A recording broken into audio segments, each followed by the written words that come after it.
So ang unang magtatanong ay ang ating Congresswoman Jinky Luistro. You are recognized. Thank you, Mr. Chair. I wish to address my questions to Alice Guo. Ma'am, pwede po bang malaman yung totoong pangalan ninyo? Your Honor, ang pangalan ko po Alice Guo. Alice Guo. Would it be okay with you kung tawagin kitang Alice? Yes po, Your Honor. Alice, before ka na naging mayor ng Bamban, gaano katagal ka nang nakatira sa Bamban? Your Honor, hindi ko po maalala yung exact years, pero matagal na po ako sa Bamban. Can you at least give me an approximate length of years? More than 10 years ba o more than 20 years? More than 20 years po. More than 20 years. And you will agree with me that 20 years stay in Bamban is really long enough. Diba? And I would assume also na imbibe mo na ang kultura, ang pamumuhay, at maging ang ugali ng mga taong nakatira sa Bamban. Tama ba ako? Can you please enlighten us? Ano ang kabuhayan doon sa Bamban 20 years ago? Your Honor, nakatira po ako sa Bamban. Pero as what I mentioned din po sa Senate before, nasa loob lang po kami ng farm ng piggery. Hindi po kami masyado lumalabas. Pero as what I understand naman po sa municipality po ng Bamban ay farming po. Farming is the main industry in Bamban. Ma'am, if I'm not mistaken po, farming and quarry. Farming and quarry. Alin ang mas lamang? Yung bang farming or yung quarry? Your Honor, tingin ko po farming. Kasi marami pong farmers. Mas marami ang farmers kesa sa mga quarry workers. Tama ba? Yes po, ma'am. That was 20 years ago. Now let's move a little forward. 10 years ago, kumusta ang buhay sa Bamban? I believe 10 years ago, ganun pa rin po, Your Ganun Honor. pa rin. So would you agree with me if I would say, kung anong buhay ng mga taga-Bamban 20 years ago, ganun pa rin ang buhay nila 10 years ago? Yes po, Your Honor. How about before you became a mayor? Anong kabuhayan sa Bamban? Ang kabuhayan po sa Bamban, maliban po doon sa na-mention ko po na farmer, ay meron din po ibang nagtatrabaho po sa Clark as workers po. And would you say na ang buhay sa Bamban for the length of 20 years, madali ba o mahirap para sa mga mamamayan ng Bamban? What do you think? From the point of view of an ordinary resident of Bamban, bago ka naging mayor, how do you appreciate the life in Bamban? Madali ba? Masagana ba? Mahirap ba? I believe, Your Honor, hindi po madali para sa kanila at tingin ko rin po, marami pa rin po yung mahihirap. So, you will agree with me if I would say, mahirap ang buhay sa Bamban. Your Honor, tingin ko po hindi naman po lahat, pero for sure po meron po. Alin ang mas lamang, ang mahirap o ang mayaman? Your Honor, mas lamang po ang mahirap. Mas lamang ang mahirap. And soon enough, Mayor, tumakbo ka bilang mayor, di ba? Tama bang isipin na because of your observation na mahirap ang buhay sa Bamban, na antig ang kalooban mo, naawa ka sa mga tao, nangarap ka para sa kanila ng kaginhawahan? Tama ba yun, Mayor? Your Honor, that's one of the reason din po. So you confirm na ang dahilan kung bakit tumakbo kang mayor, gusto mong paunlarin ang mga tao sa Bamban. Your Honor, that's one of the reason po, opo. May I know, Mayor, nung na-elect po ba kayo, ano pong type of municipality ang Bamban as to income classification? Your Honor, second-class municipality po. Second-class municipality. And if you still remember, magkano ho ba ang kita ng LGU ng Bamban being a second-class municipality? Your Honor, I have no figure po and hindi ko po maalala po yung data po. But nevertheless, Ma'am Alice, you recognize the fact na iba kung hindi ka mayor, iba kung mayor ka, kung ang pag-uusapan natin ay ang pangarap mong mapaunlad ang Bamban. Tama ba yun? Opo. And the reason kung bakit ka tumakbong mayor, gusto mong paunlarin ang Bamban because you believe na pag naging mayor ka, marami kang pwedeng gawin sa Bamban. Tama ba? Opo, Your Honor. And one of these things that you can do in Bamban, you can invite and welcome investors. And naniniwala ka rin na itong mga investors na ito, itong mga business establishments na ito ang magpapayaman sa Bamban at ito ang magpapaalwan ng buhay ng mamamayan ng Bamban. Tama ba?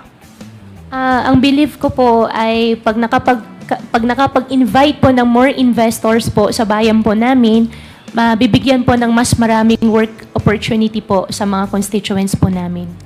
And let us move forward, Ma'am Alice. 2022, tumakbo ka na at umupo ka na bilang mayor. Of course, you confirm that because that is a common knowledge, no? I'll be showing some pictures, ma'am, ha? I hope you please enlighten us kung sino itong larawan na ipapakita ko sa iyo. I am referring to the picture on the right of the monitor. Opo. Alice Guo, Bamban. Kayo po ba ito? Yes, Your Honor. And can you please enlighten us, ano po ba ang nakasulat dito sa poster na ito? Your Honor, ang alam ko po dyan, yan po ay isang newspaper po na from the, I think, Chinese community na kinakongratulate po nila. Yung daddy ko po. Yung dad ko po kasi isang Chinese. And why are they congratulating your dad who is also a Chinese? Sila po yung, since Chinese, tingin ko po since Chinese po sila, at nag-congratulate po sila through Chinese newspaper. I consulted some people who know how to read these Chinese characters. And according to them, the exact translation of these characters goes like this. Congratulations to the first Chinese mayor, Alice Guo of Bamban. Ma'am, wala pong gano'n nakalagay. Okay. Can we proceed to the next picture? Can you please enlighten us who is in this picture? Ma'am, for that question po, I think I cannot answer. I invoke my right against self-incrimination since may pending case po sa akin about the citizenship. About the citizenship. But would you agree with me if I would say, kamukha mo yung nasa picture? Ma'am, I will not confirm po. Let us proceed to the third picture. The third picture is your passport from the Republic of China. Do you confirm this? Ma'am, I'm not confirming it. I have 8 pending cases on the court. I invoke my right against self-incrimination po, ma'am. Sorry po. Nonetheless, Mr. Chair, I wish to manifest that the third picture is the picture of the passport of Alice Guo, issued by Chinese government, where the name of her mother, Lin Wenyi, is indicated, and she is described as the dependent of a holder of special investor resident visa. The mother is even described as from Fujian province. And I wish to go back to the first picture.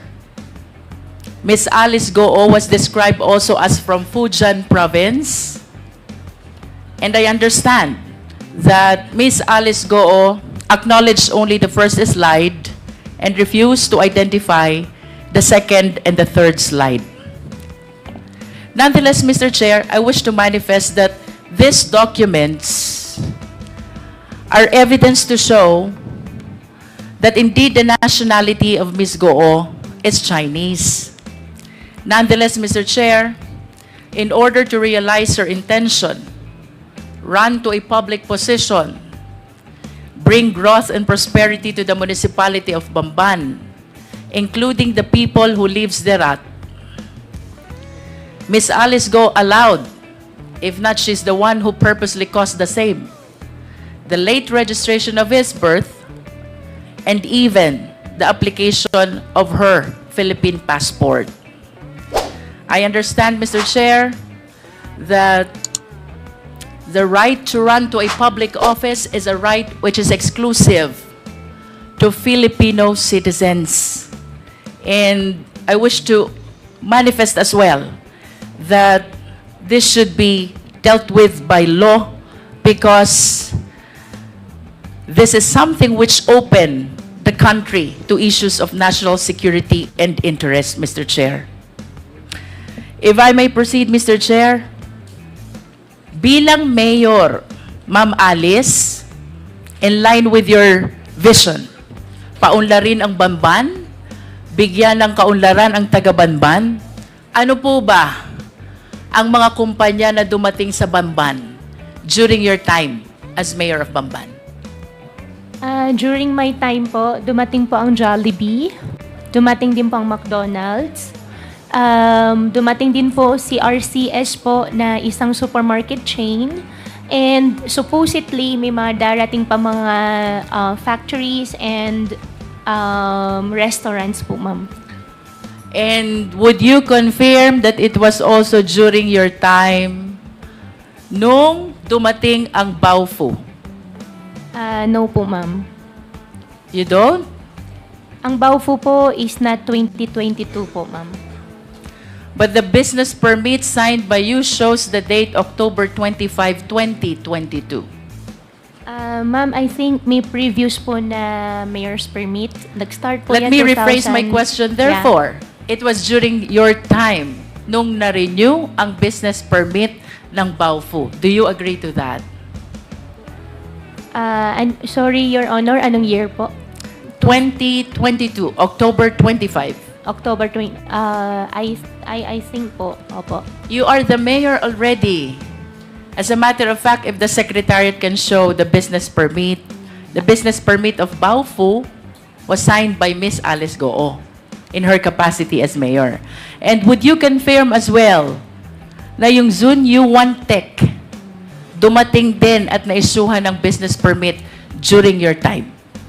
Your Honor, I issued the mayor's permit for Zunyu 1 because meron po silang pack-car license po na pinakita po sa amin. May we direct the resource speaker, Mr. Chair, to limit her answer to the question. The question, Ms. Alice Guo, is pinatototohanan mo ba na sa panahon mo bilang mayor, June 27, 2023, na-create ang Zunyu 1 at na-issue ang business permit? Your Honor, I issued the permit for Zunyu 1 with the attachment of pack-car license po nila. But you confirmed that you issued the business permit. I issued the business permit with the attachment po ng pack-car license po nila. Thank you. Thank you How po. about Hongsheng Corporation? When was this established? Your Honor, for Hongsheng, I'm not sure with the exact date po. And you will agree with me also that during the Senate hearing, etong tatlong kumpanyang ito, whenever you are being interpellated, palaging nababanggit. Yes po. Tama ba? Yes po. Can you enlighten us? Ano po ba ang naging koneksyon, partisipasyon nyo dito sa tatlong kumpanyang ito kung bakit parating nababanggit ang mga kumpanya na to? Your Honor, I think 2018 or earlier, hindi lang po talaga ako sure sa exact year, the land of the Baofu belongs to me. And I sold... What year is that, Miss Alice? Your Honor, 2018 or 19. 2018. You are the owner of the land of Baofu. Of the land. 2018. Yeah, 18 or 19. You are not yet the mayor. I'm not yet a mayor. Okay. And 2021, I divest the entire property to the corporation po. And can you please cite the exact date when you divested yourself of your interest in Baofu? 2021. September 21, 2021. I believe so po, ma'am. And that is 7 days before you filed your certificate of candidacy for mayor of Bamban. What therefore is the significance of your ownership of this land with respect to Baofu, Hongsheng, and Sunyuan? Ano pong kahalagahan ng pag-aari nyo? Your Honor, after year 2021, I owned the land before year 2021. After year 2021, wala na po ako pag-aari. Hongsheng, I don't belong. Zunyuan, I don't belong din po. What therefore is the connection of Baofu with Hongsheng? Baofu and Hongsheng, as what I understand, Baofu is the property owner and Hongsheng is the licensee po. How about Baofu and Zunyuan? Baofu and Zunyuan, I think, if I'm not mistaken, the documents they showed us is Zunyuan leased the partial, I think, 3 floors of Baofu. I think we have the contract of it. In other words, Miss Alice, even the buildings which are erected on the lands are owned by Baofu? Tama ba yun? Your Honor, I think I'm not the right person to answer, but as what I understand po, from the documents we get from Zunyo 1 before, yes po. You mentioned earlier, sometime in 2018 to 2019, ikaw ang may-ari ng lupa. Yes, ma'am. Then sometime thereafter, nilipat mo sa Baofu. We form a company. Ang pinaka-share ko is the property. Ang usapan po namin... What is the name of the company? Baofu. Baofu. Yeah. And when the initial plan was housing. However, nung ang usapan ay maglalabas na ako ng in cash, initial agreement was only the property. Ang pinaka-share ko. And nung usapan ay maglalabas na ako ng pera, hindi na po ako pumayag, I divested already. And Okay. after that po, hindi ko na po alam. Matagal ka ng negosyante, Alice. Tama ba? Your Honor, yes po. And I wish to share the list of the companies owned by Guo family. Secretariat, please. As a matter of fact, based on my research, your family owned 11 out of 12 listed companies, no? The significant observation, Miss Alice, ang may-ari nung 11, lahat family members. And I would assume na mas komportable ka na ang kanegosyo mo ay family member. Tama ba yon? Your Honor, yung nakita ko po sa harapan ko po, hindi po lahat sa akin. And then, or sa But your amin. name is listed.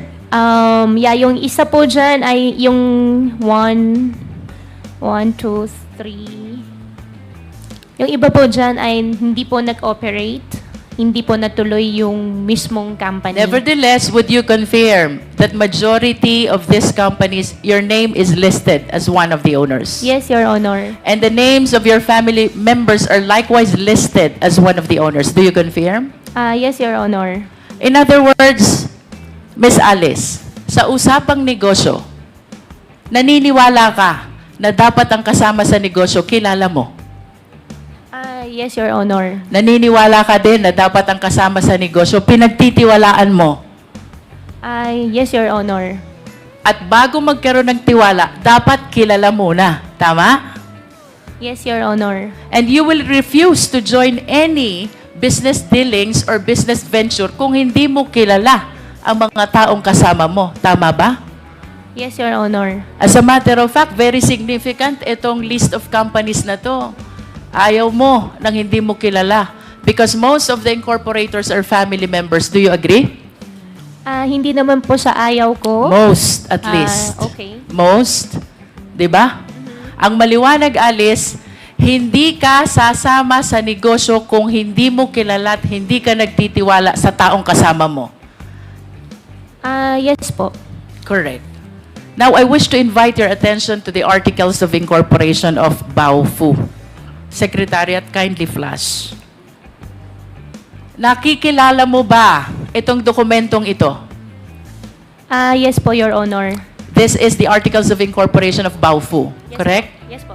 How about the signature across your name? Do you acknowledge that that belongs to you? Yes po. Yes. Do you know Bao Ying Lin? Your Honor, I think for the Baofu, I invoke my right against self-incrimination because I have pending case po with DOJ human trafficking po. Pero kanina lang, ang sabi mo, Miss Alice, you will not join any business venture unless kilala mo at pinagtitiwalaan mo ang mga tao na fellow incorporators mo.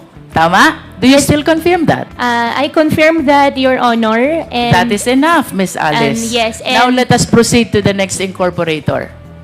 Please flash the Articles of Incorporation, please. Do you know Ru Jin Zhang? I invoke my right against self-incrimination po, Your Honor. But again, I have pending wish case to po. remind you, Miss Alice, of your earlier statement. Ang sabi mo, hindi ka sasama sa isang negosyo kung hindi mo kilala at pinagtitiwalaan ang mga fellow incorporators mo. Your Honor, since may pending case po. I understand. Opo. Now let us proceed to the third incorporator, Zhang Wang. Do you know him? I invoke my right po ulit, Your Honor. For the information of the committee, Mr. Chair, ito pong si Bao Ying Lin, fellow incorporator ni Alice Guo, sa Baofu Corporation is convicted of 3 billion Singaporean dollar money laundering. And this after she made the statement na hindi siya sasama sa isang negosyo kung hindi niya kilala at pinagtitiwalaan ang mga kasama niya. With respect to Ru Jin Zhang, Mr. Chair, he is likewise convicted of 3 billion Singaporean dollar money laundering. Again, this is after her statement na hindi siya sasama sa isang negosyo kung hindi niya kilala at pinagtitiwalaan ang kasama niya. The third incorporator, Zhang Wang, Mr. Chair, used to be with Hongsheng Corporation, whom after the 2023 raid was charged of the crime of cyber crimes. Again, this is after the statement of Miss Alice Guo na hindi siya sasama sa isang hanap buhay kung hindi niya kilala at pinagtitiwalaan ang mga taong kasama niya. I wish to manifest, Mr. Chair, that this representation humbly submit that Miss Alice Guo purposely ran for public office in spite of her knowledge that she is not qualified, she being a Chinese national, to be able to welcome business establishments which she believes will bring growth and prosperity to the people of Bamban. And this business establishments includes Hongsheng, a pogo operator, and Yun Zuwan, also a pogo operator. As a matter of fact, Mr. Chair, dito po sa location ng dalawang company na to, which lease the property of Baofu, with whom Ms. Alice transferred her land in exchange of shareholdings sometime in 2021, while maintaining control of the same after the same date. Dito po nahuli ang maraming Chinese nationals who are now charged of the cases of money laundering and even qualified human trafficking, Mr. Chair. Your Honor, if I may, just a short interjection. Para lang matanong ko lang si Miss Alice Guo. Yung bang mga nabanggit na mga pangalan ni Congresswoman Luistro, si Ziyang Wang, si Rujin Zhang, at saka si Bai Yong Lin, did you say nakakilala mo sila? Mr. Chair, ang kakilala ko po dyan talaga si Wang Ziyang. Si Wang Ziyang. So, is this the same Wang Ziyang na nabanggit ni Congresswoman Luistro na na-convict sa money laundering? As a cybercrime? Siya ba yun? Mr. Chair, hindi ko po alam na nakasuhan po siya ng cybercrime. Okay. So, ito ba sila ay galing sa isang probinsya sa China? Mr. Chair, nakilala ko po si Wang Ziyang sa Clark. Sa Clark? Opo. But you know, mga galing sila sa China. Yung dalawa po, hindi ko po kilala. Okay, sige. Thank you. You may proceed, Congresswoman Luistro. There are speculations, Miss Alice, na itong Hongsheng, ang Baofu, Zunyuan, and you are one and the same. Do you agree? Totally not agree. Totally not. Listen to this. September 16, 2020, you signed the application in the Sangguniang Bayan of Bamban in behalf of Hongsheng, applying for franchise, license, and permit. Your Honor, I did not sign any documents po. You did not I sign. did not sign. However, nakalagay po yung pangalan ko po dyan as representative, but I did not sign any documents po. Would you know kung sino ang naglagay ng pangalan mo? Your Honor, I have no idea. You have no idea. Next, Miss Alice, February 11, 2021, you executed a lease. Perhaps this is over the property of Baofu with Hongsheng, and during that time, Hongsheng is represented by Telma Laranan. Do you confirm this? Your Honor, regarding Baofu, I invoked my right against self-incrimination po. Third, Miss Alice, early 2023, Hongsheng was raided because of cybercrime. And one of your fellow incorporators in Baofu, which kanina sabi mo, doon mo transfer yung lupa mo sa Bamban. One of your fellow incorporators, Zhang Wang, nakasuhan ng cybercrime. Do you confirm this? Your Honor, hindi ko kino-confirm. I have no idea nakasuhan po siya ng cyber. And after ma-raid itong Hongsheng, Zunyuan Technology applied for a business permit on the same address, on the same location. You were the mayor, you issued the permit. Do you confirm? Ma'am, I issued the permit with the attachment of PAGCAR license. I understand. But what is apparent, Mr. Chair, well, there is a document where Alice Guo is described as representative of Hongsheng back in September 16, 2020. This is the first POGO operator. It was followed by a contract of lease signed by Alice Guo with Hongsheng. And then this was followed by the raid of Hongsheng, which was replaced by Zunyuan, which Alice Guo provided a business permit in her capacity as a mayor. I wish to share to the committee the doctrine of piercing the veil of corporate entity, because it is very clear, Mr. Chair, Hongsheng, Alice Guo, Baofu, and Zunyuan are one and the same. Mr. Chair, I'm about to wind up, but I have few questions left. Can we please show the last slide of two personalities with last name Yang? Secretariat, please. Alice, kilala mo ba to? Your Honor, hindi po. Can we flash the next picture? How about this picture? Your Honor, hindi po. Hindi ko rin po nakita, hindi ko po siya kilala. The first picture is Michael Yang, and the second picture is Hong Jang Yang. My question for you, bakit may joint account si Hong Jang Yang, kapatid ni Michael Yang, at si Yu Zeng Kan, na manager ng Hong Sheng? Your Honor, hindi ko po alam yun. To wind up, Mr. Chair, I wish to make a very short manifestation. This representation might sound repetitive already, but it is apparent that this long chain of perpetration of the crime started with the abuse in the late registration of birth. Ms. Alice Guo was able to procure a birth certificate from the Philippines and even the Philippine passport, which paved the avenue for her to run to a public office.